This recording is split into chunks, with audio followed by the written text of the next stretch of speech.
الله وبركاته. إن الحمد لله نحمده ونستعينه ونستغفره ونؤمن به ونتوكل عليه. من يهد الله فلا مضل له ومن يضلل فلا هادي له. وأشهد أن لا إله إلا الله وحده لا شريك له.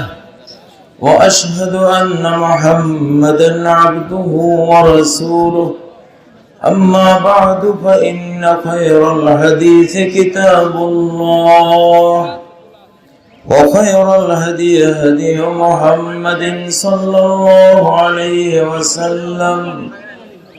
وشر الأمور محدثاتها وكل محدثة بدعة وكل بدعة ضلالة وكل ضلالة في النار. أعوذ بالله من الشيطان الرجيم. بسم الله الرحمن الرحيم.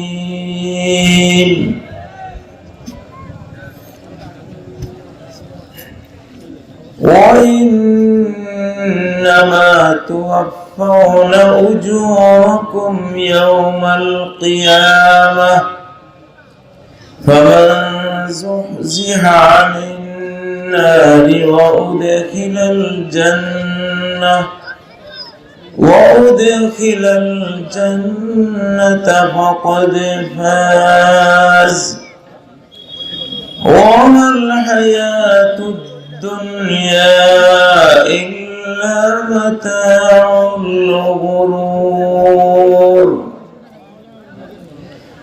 إن الله وملائكته يصلون على النبي يا أيها الذين آمنوا صلوا عليه وسلموا تسليما. اللهم صل على محمد وعلى آل محمد كما صليت على إبراهيم وعلى آل إبراهيم إنك حميد مجيد.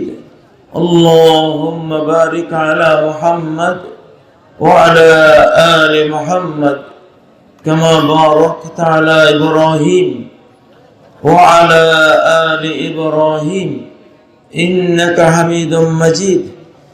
اللهم أرنا الحق حقا وارزقنا اتباعه وأرنا الباطل باطلا وارزقنا اجتنابه.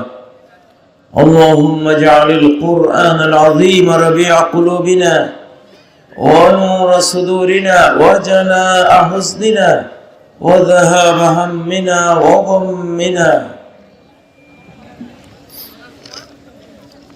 গুনারপাড়া সালাফিয়া মাদ্রাসার উদ্যোগে আয়োজিত পঞ্চম বার্ষিকী ঐতিহাসিক তাফসিরুল কোরআন মাহফিলের সম্মানিত প্রধান অতিথি, সম্মানিত সভাপতি, মুআজ্জাজ উলামায়ে কেরাম, সম্মানিত উপস্থিতি, আল্লাহ তাবারাকা ওয়া তাআলার দিকে মুতাওয়াজ্জহ হচ্ছি হৃদয় প্রাণ নিয়ে, যিনি আকাশ এ মাটি সৃষ্টি করেছেন একত্ববাদী হয়ে, শিরক বর্জনকারী হয়ে আল্লাহর দিকে ধাবিত হচ্ছি। আল্লাহ তাবারাকা ওয়া তাআলা তার এই বিশাল সৃষ্টির মধ্যে মানব জাতি নামক একটি মাখলুক তিনি সৃষ্টি করেছেন। তাদের ব্যাপারে তিনি বলেছেন, লাকাদ খালাকনাল ইনসানা ফি আহসানি তাকওয়িম। আমি নিশ্চয়ই ইনসানকে, মানুষকে সৃষ্টি করেছি ফি আহসানি তাকওয়িম, সুন্দরতম সৃষ্টি গঠন স্ট্রাকচার দিয়ে। এর চেয়ে সুন্দর কোন সৃষ্টি আমার এই মহাবিশ্বে নেই। সবচেয়ে সুন্দর সৃষ্টি আল্লাহর মহাবিশ্বে এই মানুষেরা। এই মানুষদের উপরে 7টি আকাশ রয়েছে। الذي خلق 7 سماوات طباقا, যিনি 7টি আকাশ একটির উপর একটি করে সৃষ্টি করেছেন। আমাদের মাথার উপরে 7টি আকাশ। 7 আকাশে যারা আছে তারা কোনো পাপ করে না, তাদের কোনো পাপ নেই। এক চক্ষের পলকের জন্য তারা আল্লাহর কোন হুকুম, কোন আদেশ নিষেধ লঙ্ঘন করে না। তাদের ব্যাপারে আল্লাহ বলেছেন, লা ইয়াসুনাল্লাহা মা আমারহুম ওয়া ইয়াফআলুনা মা ইউমারুন। আল্লাহ যা করতে বলেন, আদেশ করেন, 7 আসমানের এই অযুত নিযুত লক্ষ কোটি বিলিয়ন ট্রিলিয়ন সৃষ্টিকে যা আদেশ করেন, সূর্যকে যা আদেশ করেন, চন্দ্রকে যা আদেশ করেন, এক একটি গ্যালাক্সিতে 10,000 কোটি গ্রহতারা আছে, 30,000 কোটি গ্রহতারা আছে, হাজার লক্ষ কোটি কোটি ফেরেশতারা আছে। যাকে যা আদেশ করেন তাই তারা মান্য করে, আল্লাহর নাফরমানি করে না। আমাদের মাথার উপরে 7 আকাশ, 7 আকাশের উপরে জান্নাত, তার উপরে আল্লাহর কুরসি, আল্লাহর পা রাখার জায়গা। وسع كرسيه السماوات والأرض, আল্লাহর পা রাখার জায়গাটা এত বিশাল, আসমান জমিন মহাবিশ্ব যদি ওই কুরসিতে রাখা হয়, ইবনে আব্বাস বলেন সেই কুরসিতে 7 আকাশকে মনে হবে 7টা সিকি, 25 পয়সা 7টা সিকি পড়ে আছে।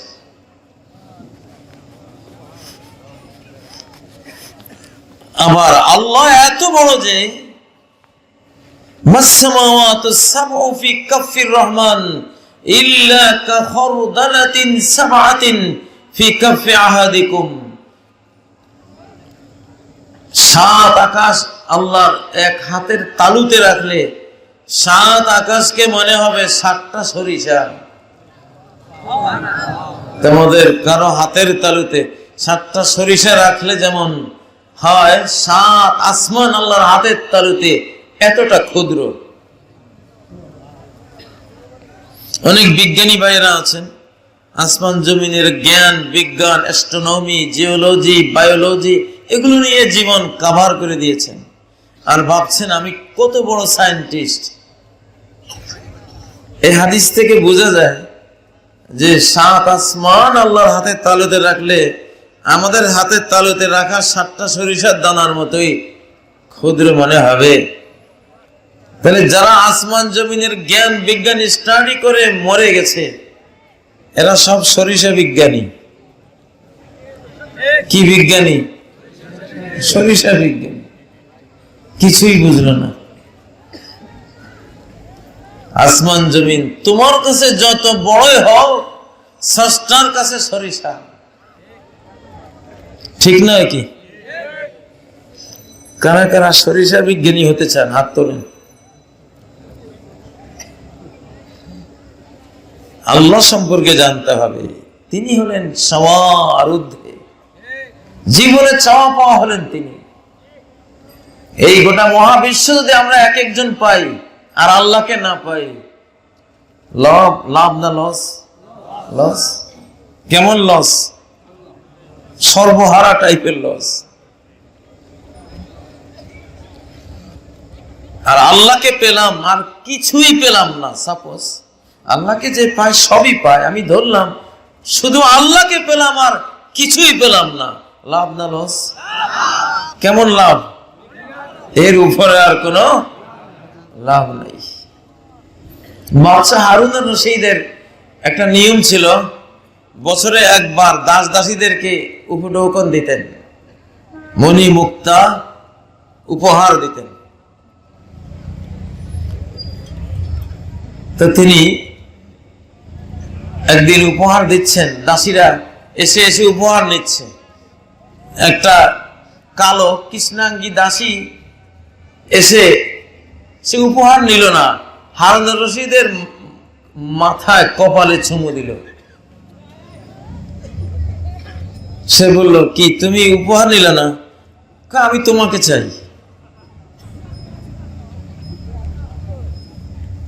যারা উপহার নিয়েছিল দাসীরা, তারা জ্ঞানী বেশি না এই মেয়েটা? ইতিহাসে আমরা দেখেছি হারুন আর রশিদ সারা জীবন এই মেয়েকে যা দিয়েছে ওদের কাউকেই তা দেয়নি, কারণ সে হারুনকে নিয়েছে যে গোটা রাজ্যের মালিক, ঠিক নয় কি? Europe, America, Australia, Russia, Japan, অমুসলিম বিশ্ব, তারা উপহার পেয়ে উপহার দাতাকে ভুলে গেছে সবাই। তোমার দরকার নাই, তুমি উপহার দিয়েছো, বসে না, উপহার নিয়েই আমরা থাকবো। আর মুসলিম বিশ্ব উপহার পেয়ে উপহারকে মূল্য দেয়নি, উপহার নিতে চায়নি। উপহার কে দিয়েছো? তোমাকে চাই, ঠিক নয় কি? তোমাকে চাই। মুসলিম বিশ্ব আর অমুসলিম বিশ্বের মধ্যে এটাই পার্থক্য। ওরা নেয়ামত দাতাকে চায় না, নেয়ামত চায়। আর আমরা নেয়ামত দাতাকে চাই আগে, নেয়ামত চাই পরে। দুইটা নিব আমরা, কোনটা লাভ? রব্বানা আতিনা ফিদ দুনিয়া হাসানাহ ওয়া ফিল আখিরাতি হাসানাহ ওয়া কিনা আযাবান নার। দুনিয়াতেও নাজ নেয়ামত দাও, তুমি দাও, তোমাকে মেনে নিয়েছি, তোমার কাছে, তুমি তো আমাদের, তোমার কাছে হাত পেতেছি, তুমি দাও। আখিরাতেও দিও, অনন্ত জগতে দিও। আর জাহান্নামের আযাব থেকে আমাদেরকে রক্ষা করো। আমরা আল্লাহকে চাই। 7 আসমান, তার উপরে জান্নাত, তার উপরে কুরসি, কুরসির উপরে মহাসাগর। আকাশে মহাসাগর আছে, সরিষা বিজ্ঞানীরা জানবে না, এটা কোরআন বিজ্ঞানীরা জানবে। আকাশেও কি আছে? মহাসাগর আছে। সেই কথা কোরআনের সূরা হুদের 6 নম্বর আয়াতে আল্লাহ নিজে বলেছেন। আল্লাহ যদি বলেন যে হ্যাঁ আমার আরশের নিচে বিশাল জলরাশি আছে, বিশ্বাস করবেন কিনা? কারা কারা করবেন না হাত তোলেন। وَكَانَ عَرْشُهُ عَلَى الْمَاءِ, তার সিংহাসন, তার আসন, তার আরশ আলাল মাই, মা মানে ওয়াটার, পানি, পানির উপরে। আল্লাহু আকবার।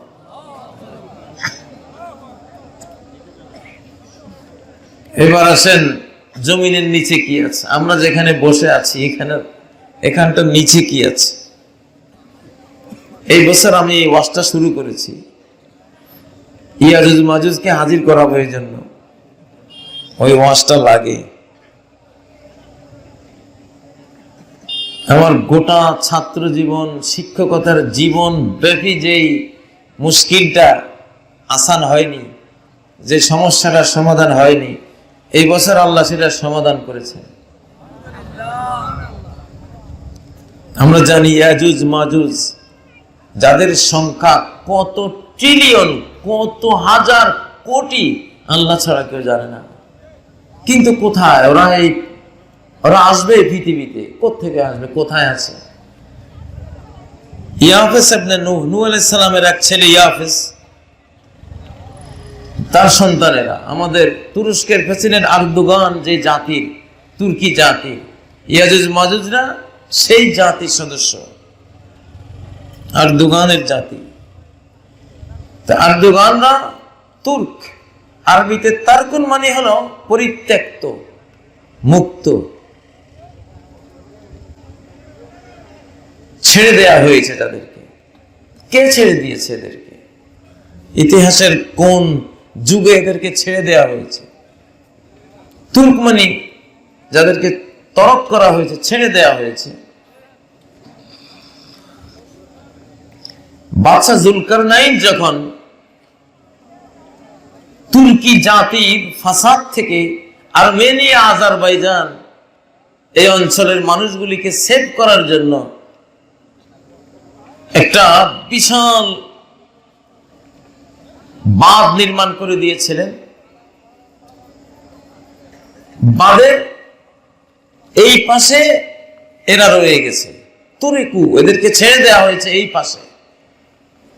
ইয়াজুজ মাজুজের বিস্ময়কর ওই জাতিরা, এরা মাটির নিচে থাকতো, মাটির নিচ থেকে উঠে এসে মাটির উপরের মানুষকে তারা অত্যাচার করত।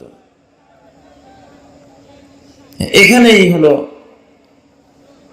আপনাদের বুঝার বিষয়, আমাদেরও বুঝার বিষয়। ইয়াজুজ মাজুজ মাটির নিচে থাকে। কোথায়?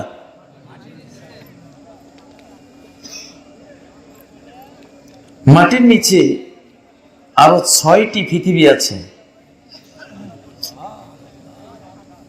আজকের বিজ্ঞানীরা ষড়যন্ত্রমূলক ভাবে আমাদের পৃথিবীকে ছোট দেখায়। ছোট না, এটা বিশাল।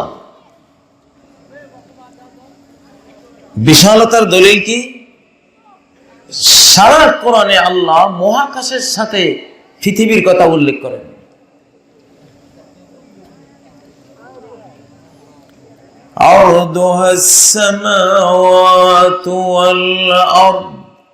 ওই জান্নাতের দিকে এগিয়ে যাও যা আকাশ মাটির মতো বিশাল। তাহলে আকাশও বিশাল, পৃথিবীও কি বিশাল। বিজ্ঞানীরা অনেক মিথ্যা কথা বলে, কারণ এই বিজ্ঞানীরা কেউই মুসলিম না। অধিকাংশ এরা মুসলিমদের ছাত্র, পাগড়িধারী ইবনে নাফিসের এরা ছাত্র, পাগড়িধারী ইবনে সিনার এরা ছাত্র, আলজেব্রা যারা পড়েছে এরা পাগড়িধারী জাবির ইবনে হাইয়ানের ছাত্র, কম্পিউটার যারা পড়ে এরা পাগড়িধারী মুসা আল খারেজমির ছাত্র। খারেজমিয়াত না পড়লে কম্পিউটার সায়েন্স কিছুই বুঝবে না। ভূগোল যারা পড়ে পাগড়িওয়ালা কুরাইশি বিশ্ববিখ্যাত আলেম মনীষী আলী ইদ্রিসির এরা ছাত্র। ওস্তাদ সব মুসলিম, কিন্তু আমরা মুসলিম জাতি, আমাদের সে পাগড়িধারী বিজ্ঞানের বাবা ফাদার যারা ছিল, বিজ্ঞানের আবিষ্কারক যারা ছিল, বিজ্ঞানকে জন্ম যারা দিয়েছিল, তাদের ওই সাইডটা আমরা ভুলে গেছি। আমরা রয়ে গেছি খালি ওযু, গোসল, হজ, যাকাত, কিছু ধর্মীয় ইবাদত নিয়ে। কিন্তু চিন্তা গবেষণার জগতের যে মহাজাগতিক ইবাদত, ওটা মুসলিমরা আমরা ছেড়ে দিয়ে ওদের হাতে তুলে দিয়েছি, তোমরা এটা নিয়ে থাকো। যদি আমরা মুসলিমরা উভয় জ্ঞানের চর্চা করতাম, ধর্মীয় জ্ঞান, মহাজাগতিক সায়েন্টিফিক জ্ঞান, তাহলে আজকে নোবেল পুরস্কার হতো 3 লক্ষ, এবং 3 লক্ষ পুরস্কার এই মুসলিমরাই জিতে নিত, আর কেউ পেত না।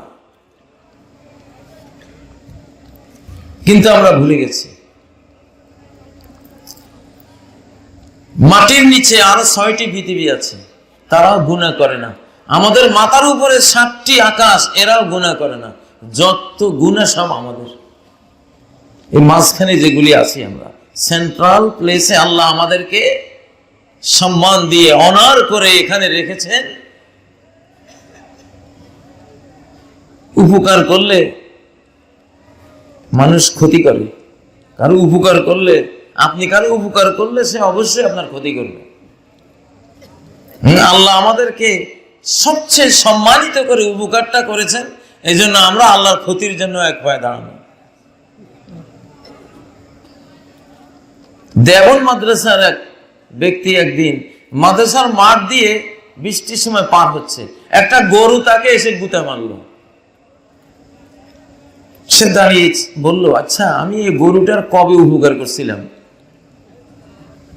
গুঁতা মারলো যে। দাঁড়িয়ে এসে চিন্তা করতেছে, কবে এর উপকার করলাম, নিশ্চয় কোনো উপকার করেছি না, আগে গুঁতা মারলো কেন? পরে তার মনে হয়েছে একদিন এইরকম বৃষ্টির সময় এই গরুটা ভিজতে ছিল, আর উনি খুঁটাটা তুলে এই গরুটাকে বারান্দায় নিয়ে বৃষ্টি থেকে রক্ষা করেছিলেন, তারই বিনিময়ে সে দিল গুঁতা মেরে। তো আমরা যে শরীয়তকে গুঁতা মারি, গুঁতা মারেন না? বোরকা কেউ ভরলে তাকে গুঁতা মারি, বোরকা কেন ভরলো? মাদ্রাসা দিলে, এই যে মাদ্রাসা, এটা আমি ইতিমধ্যে শুনলাম অনেক গুতাগুতি চলছে, ঠিক না? তো আল্লাহ আমাদেরকে অনেক উপকার করেছেন, সম্মানিত করেছেন, এই জন্য আমরা আল্লাহর বিরুদ্ধে রাখছি। নাহলে 7 আসমানের সবাই আল্লাহর পক্ষে, এক চক্ষের পলকের জন্য নাফরমানি করে না। মাটির নিচে আরো 6টি মাটির পৃথিবী আছে। কয়টি? 6টি। এই পৃথিবীটা বিশাল, এই জন্য সারা কোরআনে 7 আসমানের সাথে পৃথিবীর কথা আসে।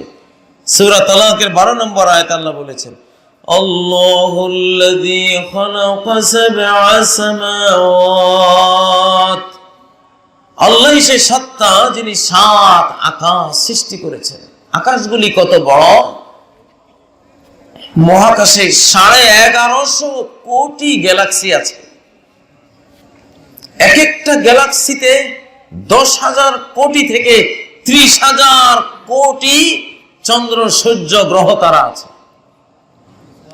এক একটা সূর্য এমন আছে, আমাদের এই সূর্য থেকে 100 কোটি সূর্যের সমান। আমাদের এই সূর্যটি 13 লক্ষ পৃথিবীর সমান। কয় লক্ষ পৃথিবী? 13 লক্ষ পৃথিবীর সমান। কত বিশাল! আবার এমন সূর্য আছে যে সূর্যটা আমাদের এই সূর্যের মতো 100 কোটি সূর্যের সমান। এবার মহাকাশটা কত বড় কল্পনা করুন। সেই মহাকাশের সাথে উল্লেখ হয় সারা কোরআনে কিসের? পৃথিবী। as-samawati wal ard, 7 heavens and earth, আকাশ আর পৃথিবী। আপনি যদি বলেন আমার এলাকায় হিমালয় পর্বত আছে আর লোটা বদনা আছে, কেমন হয়? হিমালয় পর্বতের বেইজ্জতি না? তুমি বলতে হিমালয় পর্বত আছে আর সাগর মহাসাগর আছে, একটা ম্যাচিং করতে। পর্বতটাও বিশাল, সাগর মহাসাগরও বিশাল। বিশালের সাথে বিশালের আলোচনা হয়, ঠিক নয় কি? এখন বাংলাদেশের একজন প্রবীণ আলেমের সাথে যদি বলা হয় যে ঢাকা থেকে আসবেন বাংলা বিখ্যাত একজন বক্তা, আলেমে দ্বীন, অনল বর্ষী, বুলবুলে বাংলা, অমুক তমুক, দ্বিতীয় বক্তা হিসেবে থাকবেন অত্র মাদ্রাসার 5ম শ্রেণীর ছাত্র আব্দুল্লাহ। এত বড় একজন বক্তার সাথে 5ম শ্রেণীর ছাত্র একজনকে বক্তা হিসেবে দিলে মান ইজ্জত থাকে? পৃথিবী যদি এত ছোট হতো, যত ছোট বিজ্ঞানীরা দেখায় এখনকার বিজ্ঞানীরা, তাহলে এত বড় আসমানের সাথে পৃথিবীর উল্লেখটা মোটেও মানানসই হয় না। পৃথিবীটাও বিশাল। একটা ষড়যন্ত্রের কারণে বর্তমান যুগের বিজ্ঞানীরা, এই শতাব্দীর বিজ্ঞানীরা পৃথিবীকে ছোট দেখায়, আফ্রিকা মহাদেশকে খুব ছোট দেখায়। বাস্তবে আফ্রিকা মহাদেশ আমেরিকার চেয়েও বহুত বড়, কিন্তু মানচিত্রে দেখায় আমেরিকা বড়, আফ্রিকা ছোট।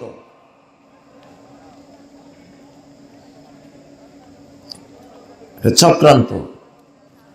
নাসা মহাকাশ স্টেশন শুধু রকেট ছড়ে চাঁদের দিকে, মঙ্গলের দিকে, আকাশের দিকে, মানুষকে নিয়ে যেতে চায় উপরের দিকে, নিচের দিকে নেয় না। আসলে নিচে একটা জিনিস আছে, ওরা জানছে মাটির নিচে অফুরন্ত ধন ভাণ্ডার, আরো 6টি মাটির বিশ্ব এই মাটির ভিতরে লুকিয়ে আছে। এটা আমরা জানি কোরআন থেকে। 7টি আকাশ যেমন একটির উপর একটি, এই পৃথিবীর গর্ভে আরো 6টি পৃথিবী একটির নিচে একটি, এইভাবে তৈরি করা আছে। এটা হিটলার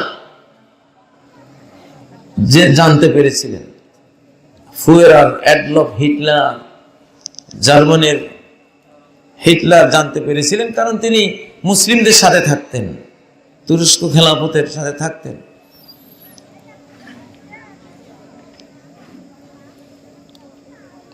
মাটির নিচে আরো 6টি পৃথিবী আছে। ইয়াজুজ মাজুজরা ওখানে আটকা আছে। হযরত ওমরের সময় একটা লোক একটা গুহা দিয়ে মাটির নিচে চলে যায়, 4 দিন পর্যন্ত তাকে খুঁজে পাওয়া যায়নি। 4 দিন পরে এসে বলতেছে যে আমি এক অন্য জগৎ দেখে আসলাম মাটির নিচে, সুজলা সুফলা শস্য শ্যামলা এক মোহনীয় জগৎ, বাগান আর বাগান, নদী আর নদী, ফল মূলে ভরা। হযরত ওমর কাবারকে জিজ্ঞাসা করলেন, এই বিষয়ে তুমি বিশেষজ্ঞ, বলো তো এটা কি সম্ভব? সে বলল হ্যাঁ সম্ভব। আবার সূরা তালাকের 12 নম্বর আয়াতের তাফসিরে ইবনে আব্বাস বলেন, তাফসিরে ইবনে কাসির, তাফসির দুররে মনসুর, তাফসির আল কুরতুবী, বিশ্ববিখ্যাত তাফসির গ্রন্থগুলিতে এই আয়াতের ব্যাখ্যা ইবনে আব্বাসের একটা উক্তি আছে যে 7টি পৃথিবী আছে। লাউ আখবারতুকুম বিতাফসিরিহা লাকাফারতুম, আমি যদি ওই 7 পৃথিবীর বয়ান, ব্যাখ্যা, বিশ্লেষণ, বিবরণ শুরু করে দিই, তোমরা কাফের হয়ে যাবে, বেঈমান হয়ে যাবে, বিশ্বাস করবে না। মাটির নিচে আবার কেমনে সুজলা সুফলা শস্য শ্যামলা, বাগ বাগান, নদ নদী, হাজার হাজার কোটি আল্লাহর সৃষ্টি সেখানে থাকে, কেমনে থাকে? তোমরা অস্বীকার করবে, এই জন্য তোমাদেরকে বুঝাচ্ছি না। কিন্তু শোনো, সাবারুদ্দিন, আরো 7টি পৃথিবী এই পৃথিবীর পেটে আছে। ফিহা নবিয়ুন কানবিয়িকুম, তোমাদের নবীর মতো নবী সেই পৃথিবীগুলিতেও আছে। কার কথা? সাহাবী ইবনে আব্বাস, মুফাসসিরিনদের হেড অফ দা ডিপার্টমেন্ট, রাইসুল মুফাসসিরিন বলা, তিনি বলছেন। এই হাদিসটি ইমাম বাইহাকি বর্ণনা করেছেন সহিহ সানাদে।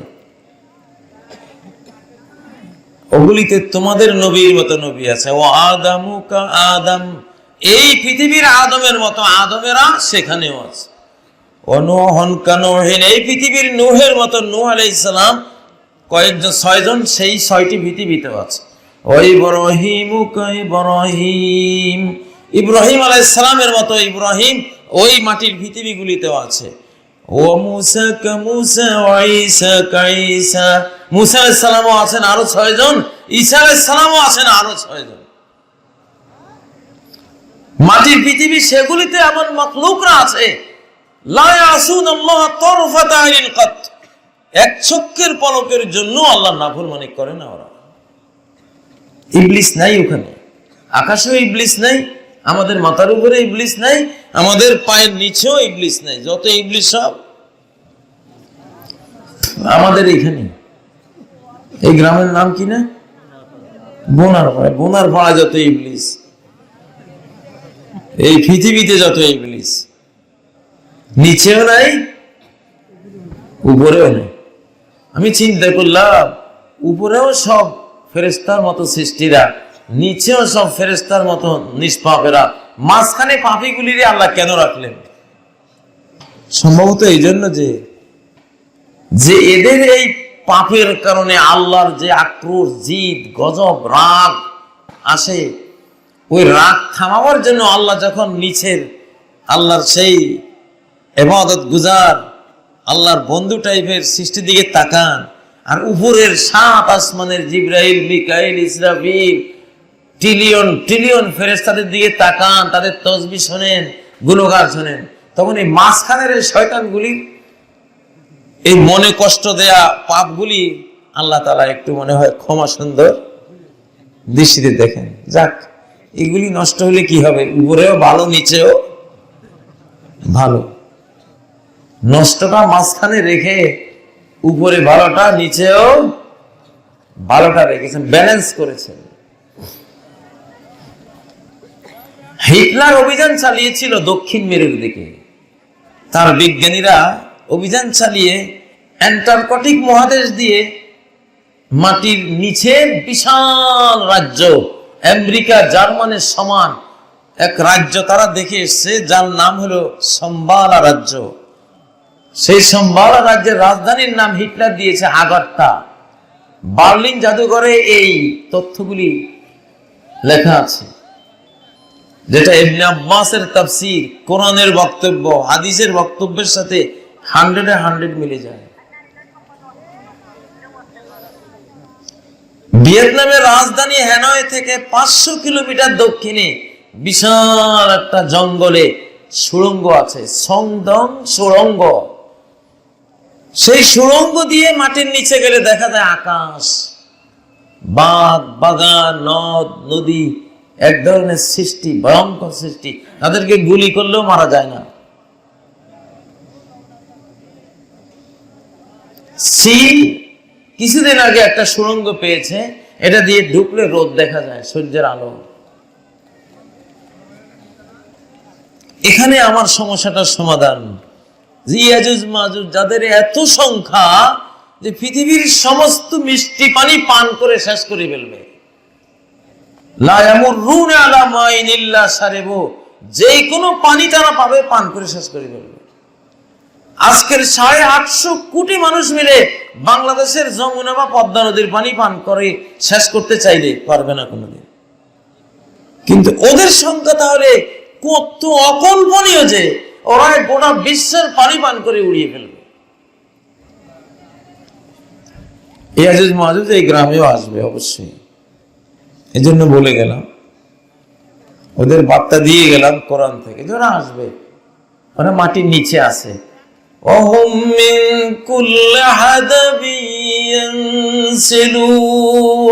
প্রত্যেক উঁচু জায়গা থেকে, নিচ থেকে তারা বেরিয়ে আসবে। যারা নিচে থাকে তারা যেখান দিয়ে বের হয়, নিচের তুলনায় ওই জায়গাটা কি হয়? উঁচু। এটাকে আরবিতে হাদাব বলে। প্রত্যেক নিচ থেকে উঁচু জায়গা দিয়ে দিয়ে বেরিয়ে আসবে। প্রিয় ভাইরা, আমরাই শেষ জামানার মানুষ। মৃত্যুর জন্য রেডি থাকেন সবাই। খুব মনটা শক্ত হয়ে গেছে যে দুনিয়া দুনিয়া করে এক এক বিল্ডিং সবাই বানাচ্ছি, যেন এক একজন 200-300 বছর বাঁচবো। বিল্ডিং দেখে বোঝা যায়।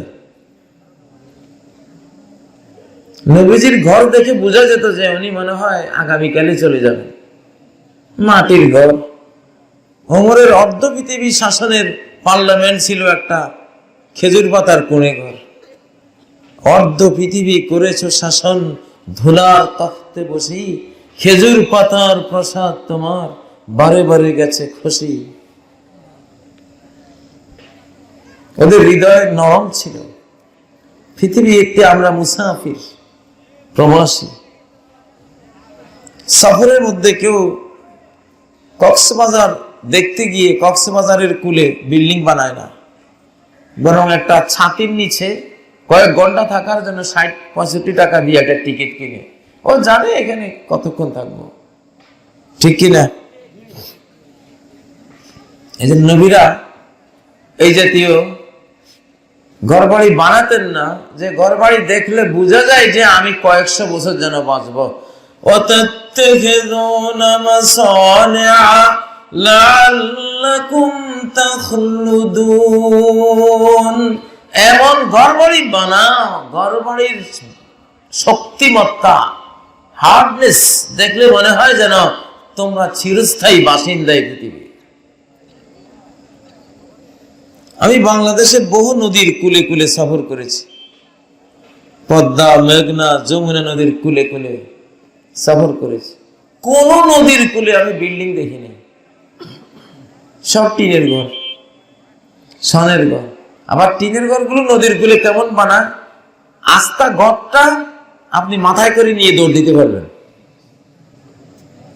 পিলার নিচে আলগা করে গাড়ে, পরে গড়টা আলগা এনে যেন পিলারের মধ্যে নাট বল্টু দিয়ে গাঁথে, মানে জানে এটা তো ভাঙবে, তো ভাঙার সময় অত সময় ভাঙুক, ওই খুললে নাট বল্টু খুলে এটা নিয়ে যাতে পালানো যায়। আর অনেক বুদ্ধিমান, গোটা দুনিয়াটাই তো পদ্মার পাড়, ঠিক কিনা? গোটা দুনিয়াটাই কি পদ্মার পাড়।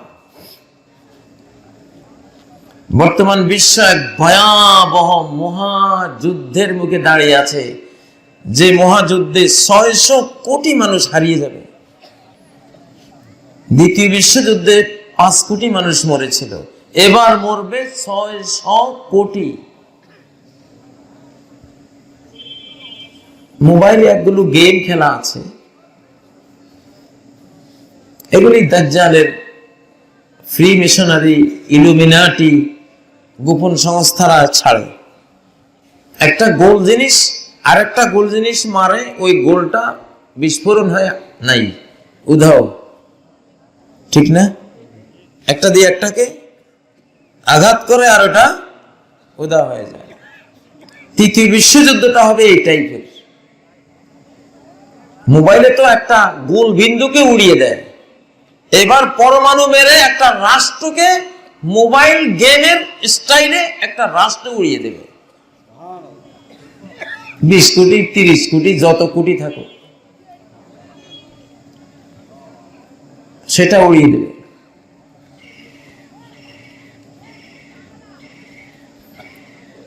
এটা ইমাম মাহদীর আগমনের আগের হাদিসে আছে, লা ইয়াখরুজুল মাহদি হাত্তা ইউকতালা সুলুস ওয়া ইয়ামুতা সুলুস ওয়া ইয়াবকা সুলুস। মাহদী আসার আগে এমন মানুষ মারার মহাযুদ্ধ আসবে। আগের মহাযুদ্ধগুলি আসতো দেশ দখল করার মহাযুদ্ধ, খনিজ সম্পদ, রাষ্ট্রীয় সম্পদ দখল করার মহাযুদ্ধ। সম্পদ আর রাষ্ট্র দখলের জন্য যুদ্ধটা হতো, ওইটা দখল করতে গিয়ে কিছু মানুষ মারা পড়তো, লাখ কোটি এরকম। কিন্তু মানুষকে শেষ করে দেবে এই টার্গেটে কেউ যুদ্ধ করতো না আগে। কিন্তু তৃতীয় বিশ্বযুদ্ধ সম্বন্ধে নবীজি বলেছেন মালাহিম, শুধু গোস্ত কাটবে। এই যুদ্ধের উদ্দেশ্য, লক্ষ্যই স্থির হবে বিশ্ব মানবতাকে শেষ করে দেওয়া, জনসংখ্যাকে কমিয়ে দেয়া। জর্জিয়া দাজ্জালের 10টি উপদেশের মধ্যে 10টি উপদেশই প্রস্তর খণ্ডে লেখা, 10টি পাথরে 10টি অ্যাডভাইস লেখা। ফার্স্ট অ্যাডভাইস হলো বিশ্ব জনসংখ্যা 50 কোটিতে নামিয়ে আনতে হবে। কত কোটি? 50 কোটি। এখন আছে কত? 850 কোটি। তো 50 কোটি থাকলে 800 কোটি মাইনাসের ষড়যন্ত্র চলছে।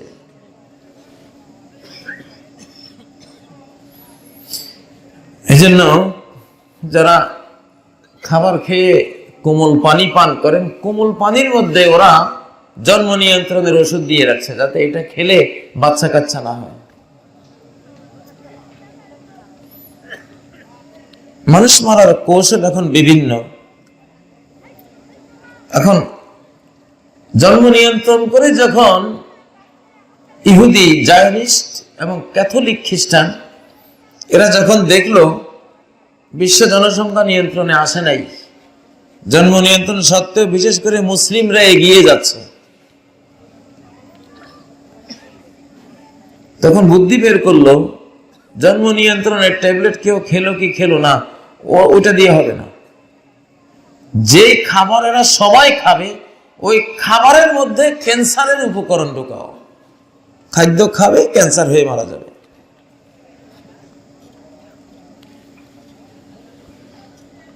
10 কেজি 12 কেজি ওজনের মুরগি,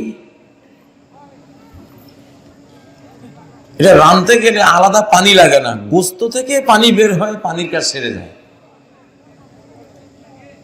যে কোম্পানি এই মুরগিগুলি আবিষ্কার করছে, সেই কোম্পানি আবার ক্যান্সারের হাসপাতাল দিছে, কারণ জানে এই মুরগি খাওয়ার অর্থ হলো ক্যান্সার হওয়া হবেই। তাহলে কই যাবা, যাও, আমার মুরগি খাইছে, এখন আমার ক্যান্সার হাসপাতালে ভর্তি হও। সেই কোম্পানি আবার ক্যান্সারের ওষুধ বানাইছে, কারণ ক্যান্সারের হাসপাতালে যাইবা, ওষুধ খাইতে হবে, তাহলে ওষুধও রেডি তোমার জন্য। আর সেই ওষুধে কোনো তোমাকে ভালো করবে না, 6 মাস 1 বছর 2 বছর রেখে দুনিয়া থেকে বিদায় করবে, কবরে যেতে হবে। সেই কোম্পানি আবার গোরস্থানও বানাইছে। মুরগি খাও, হাসপাতালে যাও, ওষুধ খাও, গোরস্থানে যাও, সিরিয়াল। হাসেন, ফার্মের মুরগি হলো মরণ।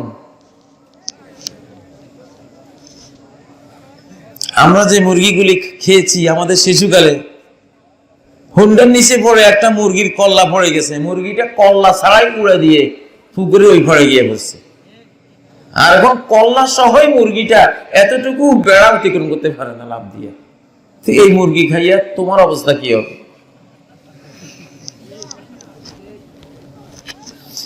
وَلَآمُرَنَّهُمْ فَلَيُغَيِّرُنَّ خَلْقَ اللَّهِ। ইবলিস আর দাজ্জালের শয়তানির কথা কোরআনে আছে, সূরা নিসা 116 থেকে 21-22 নম্বর আয়াত পর্যন্ত এই কাহিনীগুলি আল্লাহ বলেছেন। ইবলিস বলছে, আমি এমন প্রযুক্তি দেব, তোমার সৃষ্টি, আল্লাহর সৃষ্টিকে চেঞ্জ করে দেব মানুষকে দিয়ে। জেনেটিক ফুড, চাষের মাছ, চাষের শশা, চাষের ধান, এগুলি খান, অটোমেটিক আপনি বেকার। এগুলি খেয়ে আপনি শেষ পরিণতি, আপনিও নির্জীব, তারপরে ক্যান্সার, বিভিন্ন ভয়াবহ রোগ হয়ে আপনার জীবন শেষ।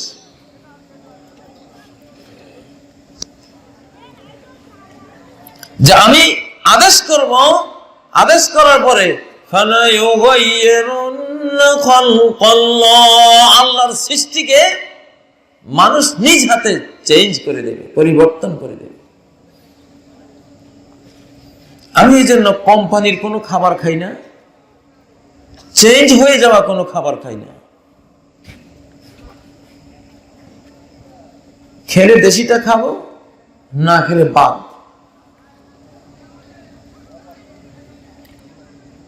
একান্ত বাধ্য হলে হয়তো শশা টাইপের কিছু, আমার শিশুকালে একটা পাই না, এখন সৌদি আরবে দেখছি ওটা আছে, চিকন চিকন ছোট ছোট শশাগুলো, কত রহমত এগুলি।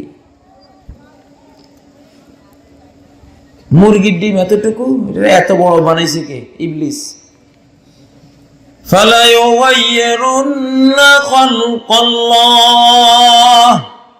একটা আয়াতে একটা বিশ্বকোষ। মানুষ মারবে, ওরা মানুষের সংখ্যা 50 কোটিতে আনবে। এটা আনতে গেলে সৌদি আরব দেখে আসছি, আহা, আমাদের আরাবিয়ান কিছু কিছু ভাই এই মোটা, এরকম একটা চেয়ার এসে ধরবে না, বসতে পারবে না, এই মোটা। খাদ্যের একই আলবাইক, ম্যাকডোনাল্ড, সব ফার্মের মুরগি এই মোটা মোটা, এগুলি খেয়ে এক এক ভাই, আর দেখলে কলিজাটা ভেঙে যায়, কলিজা পড়া যায় দেখে, যে এরা বুঝে না কি খাওয়াচ্ছে এদেরকে। আমেরিকার একজন টিভি ভাষ্যকার আছে, উনি অনেকগুলো খাদ্যের কথা বলে বলে দেখিয়েছেন যে এই এই খাদ্য বানিয়েছে ইহুদিরা মানুষ মারার জন্য। এটা খেলে ক্যান্সার হবে, এটা খেলে তোমার হার্ট অ্যাটাক হবে, এটা খেলে ডায়াবেটিস হবে, এটা খেলে হাই প্রেসার হবে, এগুলি খাও আর এইসব রোগে মারা যাও। আফ্রিকা মহাদেশকে এইডস এর জীবাণু দিয়ে ধ্বংস করে দিয়েছে। কিভাবে? Polio vaccine. পোলিও হয়, আপনার সুস্থ একটা শিশু আল্লাহ দিয়েছেন না, আপনাকে ওরা বুঝালো দাজ্জালের ইলেকট্রনিক মিডিয়া দিয়া যে আপনার এই শিশু তো পোলিও হতে পারে। আসলে মিথ্যা কথা। আমার 10-11টা শিশু, একটাকেও আমি কোনো টিকা মিকা কিচ্ছু দেইনি। আমি টিকা দিয়েছি আকিকা। আকিকা হলো মুসলিমদের শিশুদের জীবন রক্ষা টিকা। নবীজি বলেছেন আল গোলাম মারহুনুন বিআকিকাতিহি, শিশুর জীবন দায়বদ্ধ তার আকিকার উপরে। আকিকা দিলা সেফ সবকিছু থেকে, এটা নিরাপত্তা টিকা। ওই আকিকার মাথার বিনিময়ে শিশুর মাথা সেফ, তার হাত পায়ের বিনিময়ে তোমার শিশুর হাত মাথা সেফ, তার বডির বিনিময়ে তোমার শিশুর বডি সেফ। ইসমাইলের জীবন রক্ষার জন্য দুম্বা এনে হাজির করা হয়েছে। দুম্বা কোরবানি দাও, ইসমাইলের জীবন সেফ।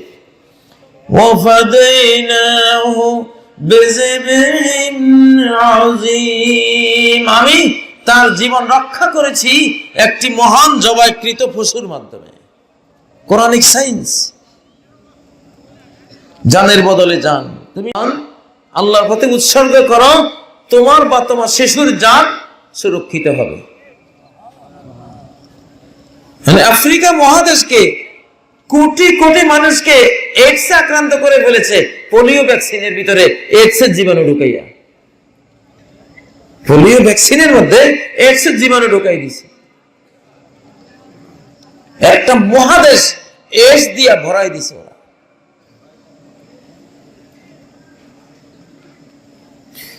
সামনে আপনাদেরকে মেরে ফেলার জন্য গোটা বিশ্ব রেডি হচ্ছে। আমেরিকা, ইসরায়েল আর একটা বড় দেশ, এরা একজোট, তুরস্ক, ইরান, মুসলিম রাষ্ট্রগুলি সহ রাশিয়ার পুতিন, এরা একজোট। যুদ্ধ হবে দুই জোটে। لَتَجِدَنَّ أَشَدَّ النَّاسِ عَدَاوَةً لِلَّذِينَ آمَنُوا الْيَهُودَ। لَتَجِدَنَّ ভবিষ্যৎ জ্ঞাপক শব্দ। ভবিষ্যতে মুসলিমদের বিরুদ্ধে সবচেয়ে বড় দুশমন রূপে পাইবা দুইটা গ্রুপকে। একটা গ্রুপ হলো ইহুদি জায়নিস্ট, আর গ্রুপ হলো আল্লাযীনা আশরাকু, যারা শিরিক করে, মূর্তি পূজা করে। এরা একটা গাছ ছড়া বাঁধবে। আর আরেকটা দলকে পাবা মুসলিমদের পরম বন্ধু। وَلَتَجِدَنَّ أَقْرَبَهُمْ مَوَدَّةً لِلَّذِينَ آمَنُوا الَّذِينَ قَالُوا إِنَّا نَصَارَى। আরেক দলকে মুসলিমদের খুব বন্ধুরূপে পাবা। এরা কারা? এরা ওরা যারা বলে আমরা খ্রিস্টান, আমরা খ্রিস্টান। পুতিন, রাশিয়া, সোভিয়েত ইউনিয়নের ওই দেশগুলি, এরা অর্থোডক্স খ্রিস্টান। আর আমেরিকা, ব্রিটিশ, ইউরোপ, এরা ক্যাথলিক খ্রিস্টান। ক্যাথলিক খ্রিস্টানরা ইহুদিদের সাথে গাঁটছড়া বেঁধে মুসলিমদের মূল উৎপাটনে বিশ্বে হেয় চক্রান্ত নয় যেটা তারা করে না। আর অর্থোডক্স খ্রিস্টান যারা, এদের নামে কোরআনে একটা সূরা বরাদ্দ আছে। এরা এতটা ভালো, আমাদের এতটা কাছের বন্ধু যে এদের নামে একটা সূরা আছে কোরআনে। সূরাটির নাম হলো সূরাতুর রুম। বর্তমান যে পুতিন, দেখুন আর্দোগানের সাথে, ইরানের সাথে, মুসলিম জাহানের সাথে, আমাদের বাংলাদেশের সাথে তার সম্পর্ক ভালো, খুব ভালো। সোভিয়েত রাশিয়া, সোভিয়েত ইউনিয়ন ছিল অর্থোডক্স খ্রিস্টানদের দেশ। জায়নিস্ট ইসরায়েল, ইহুদিরা চক্রান্ত করে ওদেরকে নাস্তিক বানাইছে। ওদের কিছু নেতাকে হাত করে সমাজতন্ত্রের মাধ্যমে অর্থোডক্স খ্রিস্টানদের সোভিয়েত গোটা ইউনিয়নকে, এই ইউনিয়নের কোটি কোটি মানুষ ছিল মুসলিম, কোটি কোটি মানুষ ছিল অর্থোডক্স খ্রিস্টান। এই দুই জাতিকে ইসরায়েলিরা নাস্তিক বানাবার জন্য বিশাল ষড়যন্ত্র করে 70 বছর নাস্তিকতার জাতা করে এদেরকে পিষ্ট করেছিল। কিন্তু লাস্টে আল্লাহ তাআলার ইচ্ছা, সোভিয়েত ইউনিয়ন ভেঙে গেছে, আবার রাশিয়া অর্থোডক্স খ্রিস্টানদের দিকে তারা ফিরে গেছে। পুতিনদের সম্পর্কে, অর্থোডক্স খ্রিস্টানদের সম্পর্কে আল্লাহ বলছেন যে এরা ভালো। এরা কেমন? ذلك بأن منهم قسيسين ورهبانا, এদের মধ্যে পাদ্রী আছে, সংসার থেকে সন্ন্যাসী, ইবাদতখানায় পড়ে থাকে, রহবান, দরবেশ, এরা আছে। এদের তৃতীয় গুণ হলো ওয়ান্নাহুম লা ইস্তাকবিরুন, এরা অহংকার করে না। মুসলিমদের সাথে এদের জোট, ইনশাআল্লাহ এই জোট বিজয়ী হবে, নবীজি বলেছেন।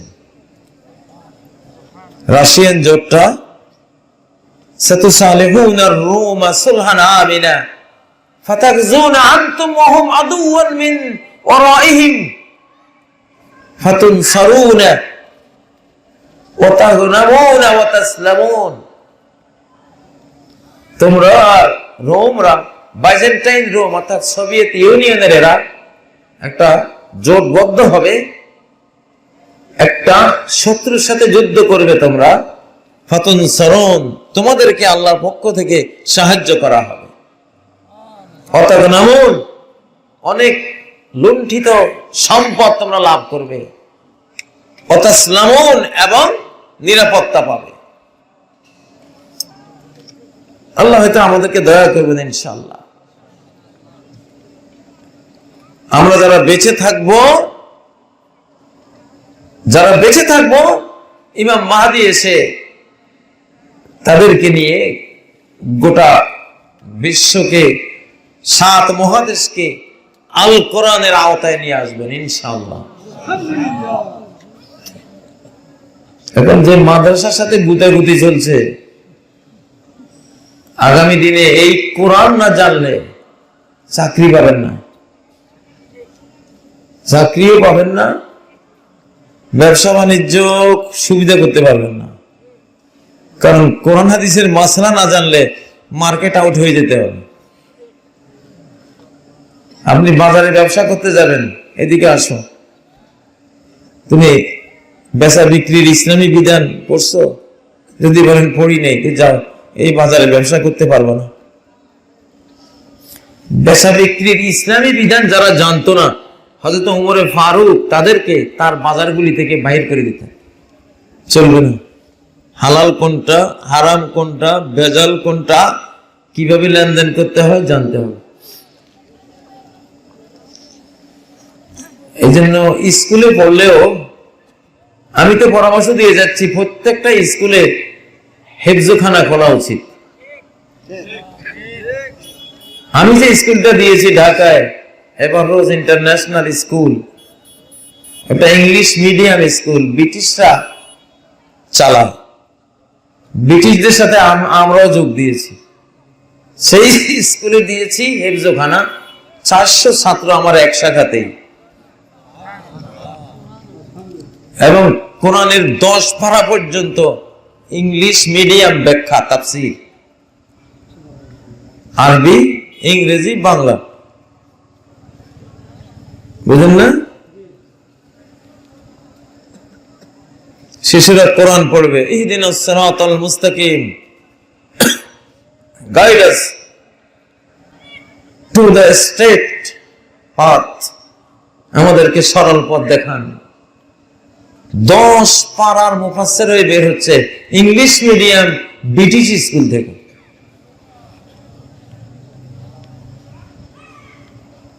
আমার একটা জিদ আছে, আমার ভিতরে অনেকগুলি জিদ কাজ করে। জিদগুলো আমি বুঝি, কারা আমাদেরকে কি করেছে এর ইতিহাসগুলি জানা আছে। সেই হিসাবে ওরা যেমন আমাদের ক্ষতি করছে, আমাদের গুলি খেয়ে ফেলছে, আমরা ওদের গুলি খাইতে পারি। বুঝেন না? শুধু একটু বুদ্ধির দরকার।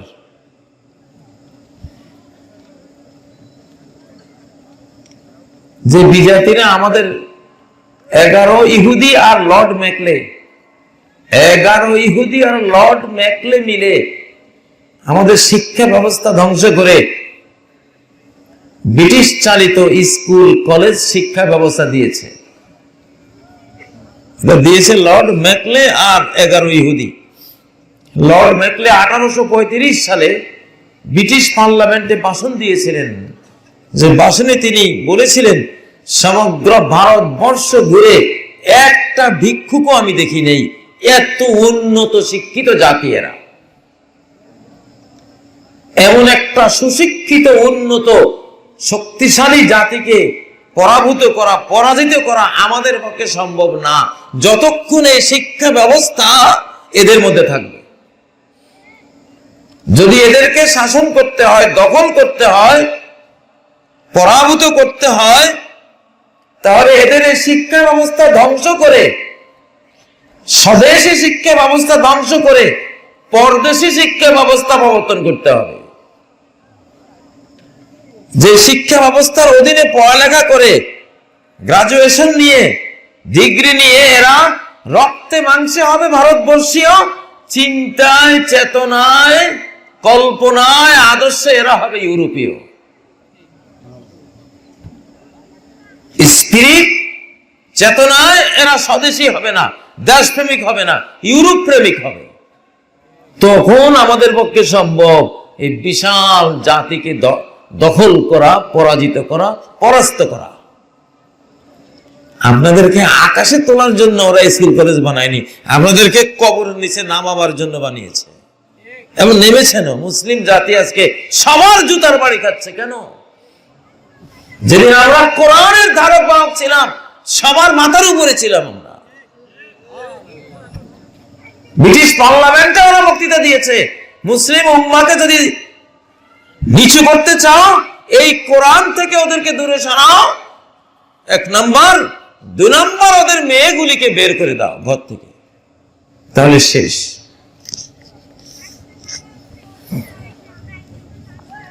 মেয়েগুলিকে ঘরের বাইর করছে, বাইর করার পরে এখন ছবি লাগবে, ভোটের সময়, এনআইডিয়া কার্ডের সময়, পরীক্ষার সময় ছবি চাওয়া হবে না, ছবি নিয়ে নিছে। এখন এবার ছবিকে উলঙ্গ করো, একটা আবিষ্কার করে দিছে।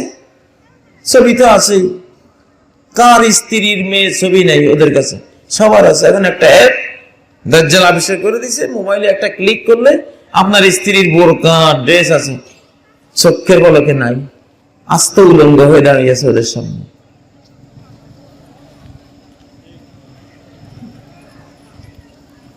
ইসলাম যে বলেছে, আসাদ্দুন নাসি আযাবান ইয়াউমাল কিয়ামাতি আল মুসাউবিরুন, যারা ছবি তোলে প্রাণীর, সবচেয়ে কঠিন আযাব এদের হবে। ভিডিও কিন্তু ছবি না, যেগুলি স্থির ছবি। একান্ত প্রয়োজন হলে, ঠেকায় পড়লে, আল্লাহ এরকম ঠেকায় আমাদেরকে না ফেলুন, দোয়া করা উচিত। এখন আর কোনো কিছুই নেই। আপনি পোশাক পরাচ্ছেন, আপনি তো জীবন দিয়ে ফেলবেন আপনার স্ত্রীর পোশাক কেউ কিনতে চাইলে, অথচ আপনি ছবি দিয়ে রাখছেন। এখন ছবিটা নিয়ে 2 মিনিটে আপনার স্ত্রীর পোশাক আউট করে দিল। এমন ফিতনা, এমন একটা চরিত্র বিধ্বংসী অমানবিক যুগে আমরা এসে পড়েছি। বিশ্ব ইতিহাসে এমন কলঙ্কিত যুগ আর একটাও যায় নাই। আমি এখন এই জন্য বলি টোটাল ছবি হারাম, কোন ছবি ইসলামে বৈধ না। কারণ আপনি ছবি দিবেন, আপনাকে উলঙ্গ করে ফেলবেন। উলঙ্গ করা হারাম, নিষেধ। এখন ছবি হলো উলঙ্গ করার একটা হাতিয়ার। যে কোনো লোককে, যে কোনো মা বোনকে উলঙ্গ করে ফেললো, ছবিটা পাইলেই হলো। আমার একদল মোবাইলে বসে বসে শিক্ষকতা করতেছে। কি করলে আপনি একটা মেয়ের ছবি মুহূর্তে খুলে ফেলতে পারবেন আপনি কি জানেন? তাহলে আসেন, এখানে ক্লিক করেন, তাহলে এখানে ক্লিক করেন। এটা মুআল্লিম বাইর হয়ে গেছে, মুআল্লিম।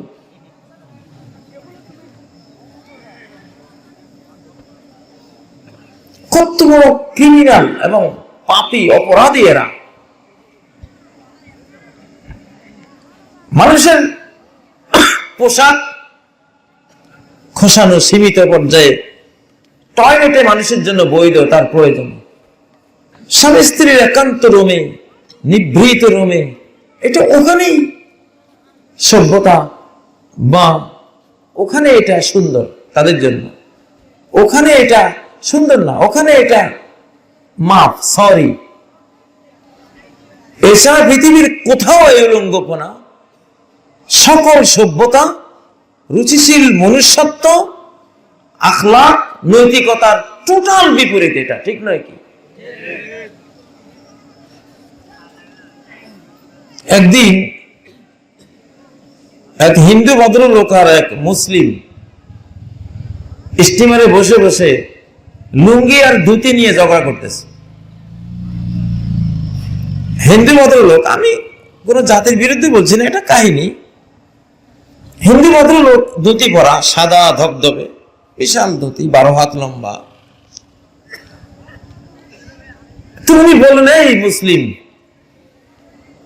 4 হাত লম্বা লুঙ্গি, একটা বড় চুঙ্গার মতো, আর দেখো আমার ধুতিটা কত বড়, 12 হাত।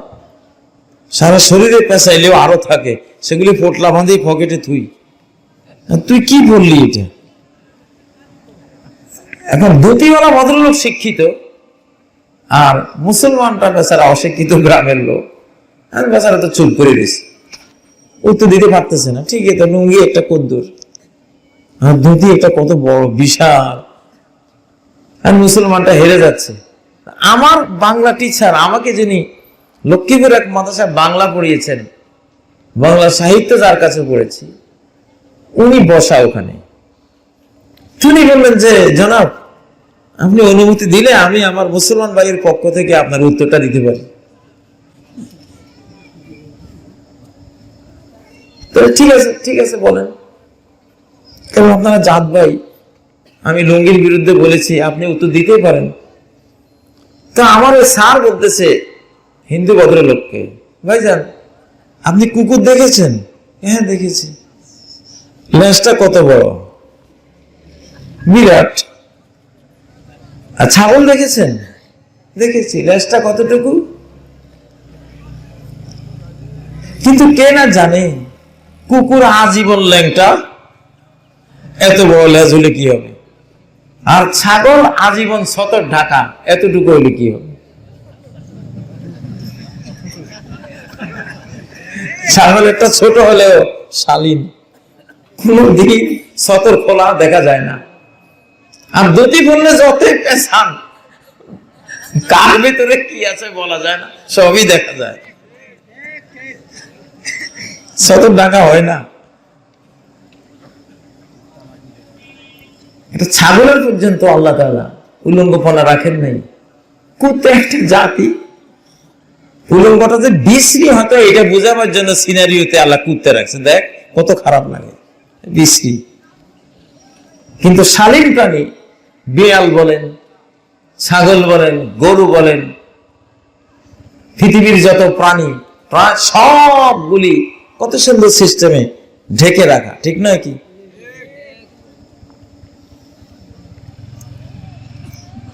এখন ইসরায়েলের যিনি আছেন বেনিয়ামিন নেতানিয়াহু, এবং ওনাদের লোকেরা দাজ্জালকে বলছে, দাজ্জাল কোথায় আছে ওরা জানে, ওদের সাথে কথাবার্তা হয়, ও তো অন্তরালে থাকে, সামনে আসে না। বিশ্বকে চালায় এখন গোপন সব সংস্থা, সব সংস্থার মূলে দাজ্জাল আছে।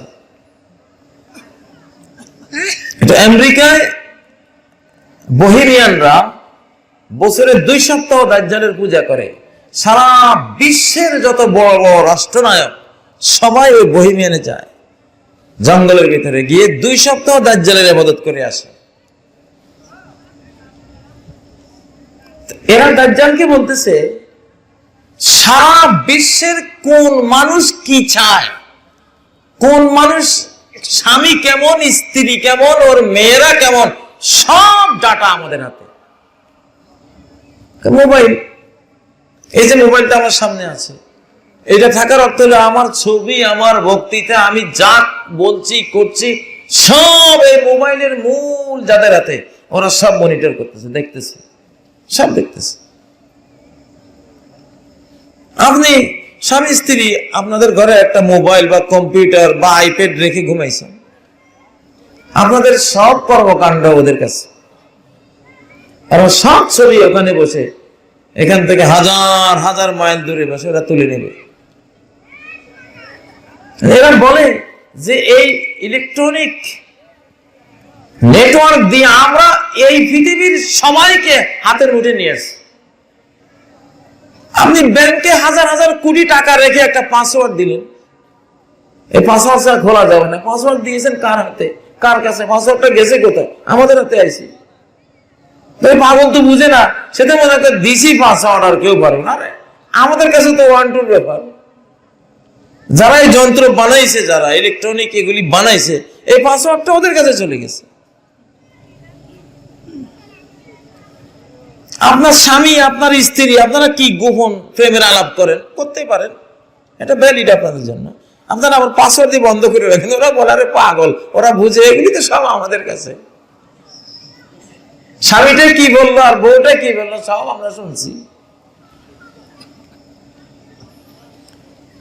এখন কোন দেশের মানুষেরা মোবাইলে কত হাজার কোটি কথা বলে, কি প্রেম করে, কি ইমোশন প্রকাশ করে, কি ধর্মীয় কথা বলে না বলে, সমস্ত ডাটাবেস ফিল্টারিং করে কেন্দ্র থেকে এখন ব্লু কালার প্রজেক্ট তৈরি করা হয়েছে। Blue colour project, mobile database, online database থেকে এই বাংলার 20 কোটি মানুষ কি চায়, ওরা সব জিনিস ওরা বুঝে গেছে। সেই হারে বাংলাদেশের জন্য একটা পরিকল্পনা হয়েছে। ইন্ডিয়ার মানুষেরা কি চায় সব তাদের কাছে চলে গেছে। সৌদি আরব সহ মিডল ইস্টে ওরা কি চায়, কি বলে, কি চাওয়া পাওয়া, কি ঘৃণা করে, কি ভালোবাসে, সব তথ্য নিয়ে গেছে। এখন ব্লু কালার প্রজেক্ট আসতেছে সেই হারে। প্রত্যেক দেশের আকাশে সামনে দেখা যাবে এই জাতিরা যেগুলি ভালোবাসে সেই ধরনের কথাবার্তা। এখন আর মোবাইলের সেট লাগবে না, অথবা টেলিভিশন সেট লাগবে না, আকাশে স্টুডিও, আকাশকে তারা স্টুডিও বানাবে। আকাশের মধ্যে দেখবেন যে এই দেশের এক শ্রেণীর মানুষ ল্যাংটা ফকির ভালোবাসে, দেখবেন যে আকাশের ল্যাংটা ফকির একজন দাঁড়িয়ে বক্তৃতা করতেছে, বুঝলেন না? ব্লু কালার লেজার রশ্মি দিয়ে ল্যাংটা ফকিরের ছবি আকাশে পাঠিয়ে দেবে। কয়েকশো ল্যাংটা ফকির বক্তৃতা করতেছে, ওয়াজ করতেছে, হাদিস কোরআন কইতেছে, মারফতি বয়ান দিচ্ছে। আর বাংলার কোটি কোটি মানুষ ভাববে এই তো পাইছি সাক্ষাৎ আল্লাহর ওলি, আসমানে দেখা যায়, আর যায় কোথায়, কিসের কাজে ইব্রাহিম আর জাকির নায়েক তো এগুলি। মাটিতে হাঁটে ল্যাংটা ফকির, তার পিছে ছুটছে কয়েক হাজার নরনারী। আর যদি এটা আকাশে উঠে এই ল্যাংটা,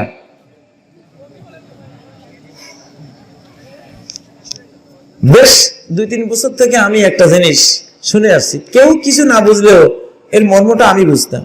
আমি শিশুকাল থেকে এগুলো নিয়ে পড়ালেখা করি, ঘাটাঘাটি করি।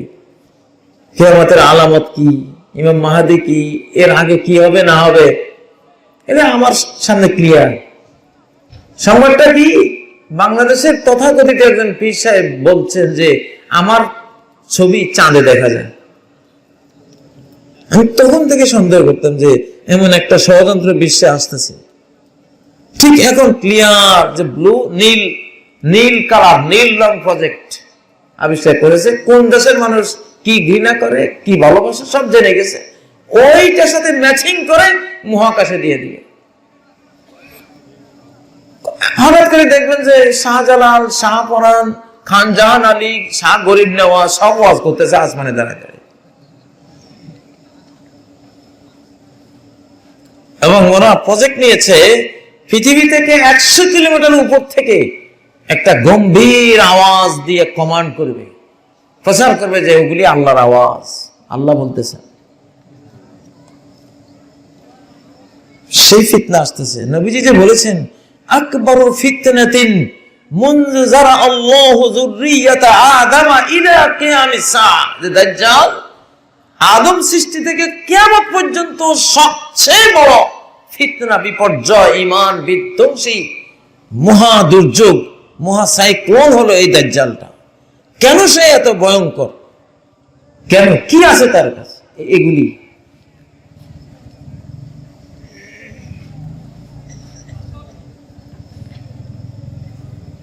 এখন আপনাকে বাঁচতে হবে, নিরাশ হওয়ার কিছু নেই।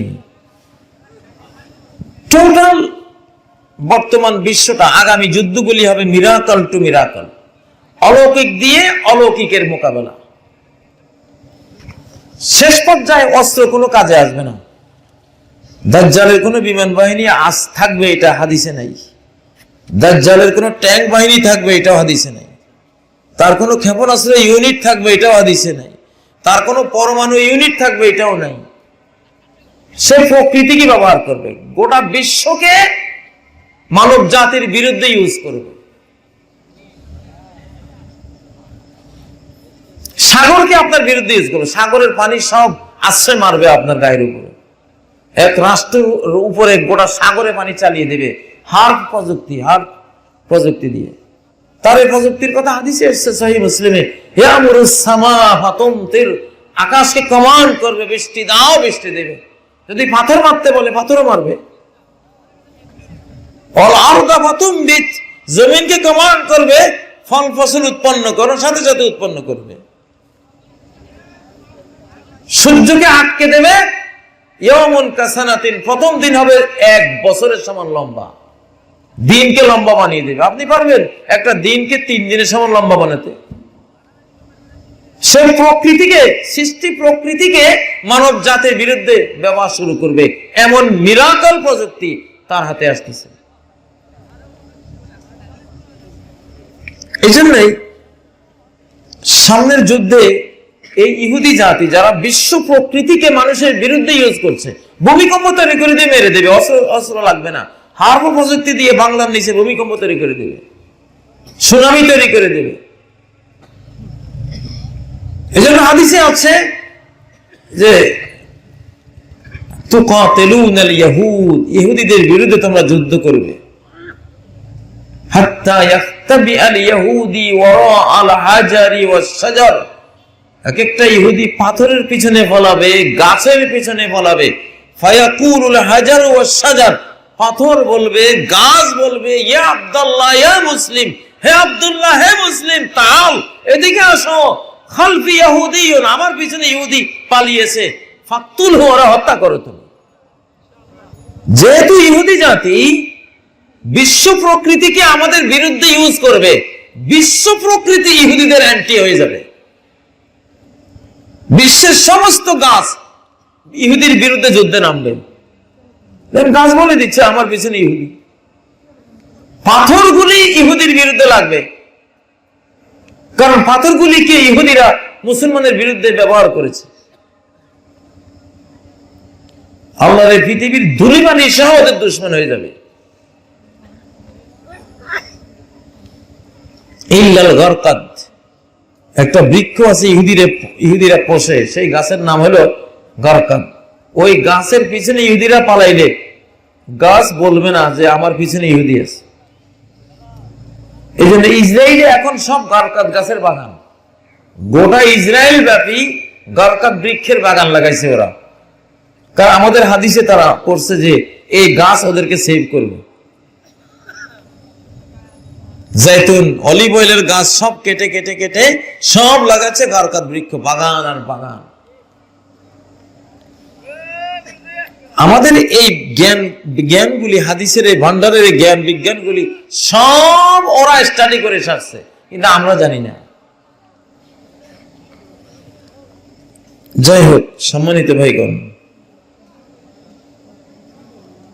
রাশিয়ার পুতিন 4 কোটি রাশিয়ানকে পরমাণু যুদ্ধ থেকে কিভাবে বাঁচতে হবে এর প্রশিক্ষণ দিচ্ছে, কিন্তু আমাদের বাংলাদেশে আমাদের খবরও নেই।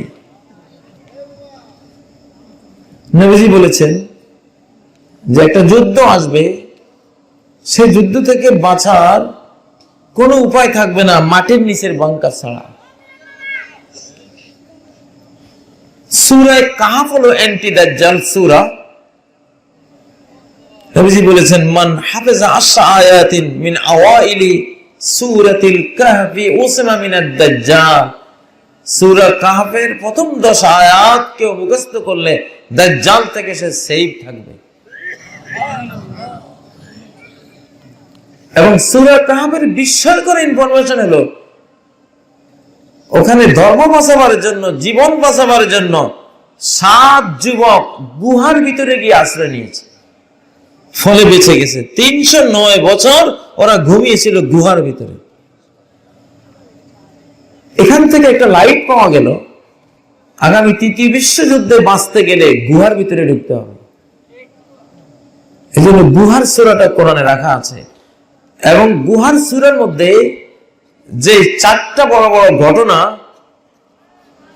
বলা হয়েছে, সেই 4টা ঘটনারই পুনরাবৃত্তি ঘটাবে দাজ্জাল। এজন্য মাটির গুহাগুলি আমাদেরকে সেভ করবে। যাই হোক, আমি ইনফরমেশন গুলি দিচ্ছি। আগামী হঠাৎ করে একটা ঘটনা আসলে তখন তো বাঁচা যায় না। আগাম প্রস্তুতি এবং সতর্কতা না থাকলে আত্মরক্ষা করা যায় না। এগুলি আপনারা স্টাডি করবেন এবং প্রস্তুত থাকবেন। সামনের দিনগুলি ভালো আসতেছে না। আমরা কারা যে পৃথিবীতে থাকবো আল্লাহ ছাড়া কেউ জানেন না। তবে বিপুল জনসংখ্যার মৃত্যুর পরে বিশ্ব আরেকবার শেষ ইসলামী খেলাফতে ফিরে যাবে। আগের যুগ আবার ফিরে আসবে। 7 মহাদেশ, এন্টার্কটিক মহাদেশ সহ ইসলাম কায়েম হবে ইনশাআল্লাহ। তবে সেই দিনগুলিতে আমরা থাকবো কিনা এর কোনো গ্যারান্টি নেই, সেটা বেশি দিন দূরে নাই। ভয়াবহ চক্রান্ত, ষড়যন্ত্র চূড়ান্ত পর্যায়ে চলে গেছে। এগুলি যারা হাদিসগুলি পড়ে, স্টাডি করে, তাদের কাছে ক্লিয়ার। প্রিয় ভাইরা, আমি কথা লম্বা করব না। এখন কয়টা বাজে? আমি 11টা শেষ করব বলে বসেছিলাম, কিন্তু ভাগ্য ভালো আমার হাতে ঘড়ি নেই, দেখতে পারিনি, না কিন্তু 11টা বাজে উঠতাম। তো আপনারা ফজর কাজা যাতে না হয় আপনাদের, আর আমরা প্রতি রাত্রে বক্তৃতা করতে করতে ঘুমের টাইম পাই না। এই জন্য এই টাইমটাতে শেষ হলে আমরাও একটু বেঁচে যাই। তা আজকে আর পর্দা সম্পর্কে ওয়াজ করব না, যেহেতু ইউটিউবে প্রচুর ওয়াজ দেয়া আছে। আজকে এইটুকু থাকুক। আপনারা দোয়া করবেন, আল্লাহ তাআলা আপনাদের হেফাজত করেন ফিতনা থেকে, আমাদেরকে হেফাজত করেন, আমাদের মা জাতিকে আল্লাহ হেফাজত করেন, মান ইজ্জত আল্লাহ তাআলা রক্ষা করেন। শিশুদেরকে মোবাইল থেকে দূরে রাখবেন, তরুণ তরুণীদেরকে মোবাইল থেকে দূরে রাখবেন। কোনো প্রয়োজন নেই। একান্ত প্রয়োজনে বুড়া মুরব্বী তারা এই জিনিসটা ইউজ করলে তারা রক্ষা করতে পারবে নিজেকে। তো আজকে তরুণদেরকে টার্গেট করে করে এসব মাধ্যমে ধ্বংস করে দেয়া হচ্ছে। আল্লাহ তাআলা হেফাজত করুন। কাফারাতুল মজলিস পড়ে শেষ করছি। এই মাদ্রাসার দিকে লক্ষ্য রাখবেন। এই মাদ্রাসাকে ছাত্র দিয়ে সাহায্য করেন। এই মাদ্রাসাতে আর্থিক সহযোগিতা যে যা পারেন ইনশাআল্লাহ দেন। মাদ্রাসার উসিলায় মাহফিলটি উপহার পেয়েছেন। সুবহানাকাল্লাহুম্মা ওয়া বিহামদিক আশহাদু আল্লা ইলাহা ইল্লা আনত আস্তাগফিরুকা ওয়া আতুবু ইলাইক। আসসালামু আলাইকুম ওয়া রাহমাতুল্লাহি ওয়া বারাকাতুহু। আজকে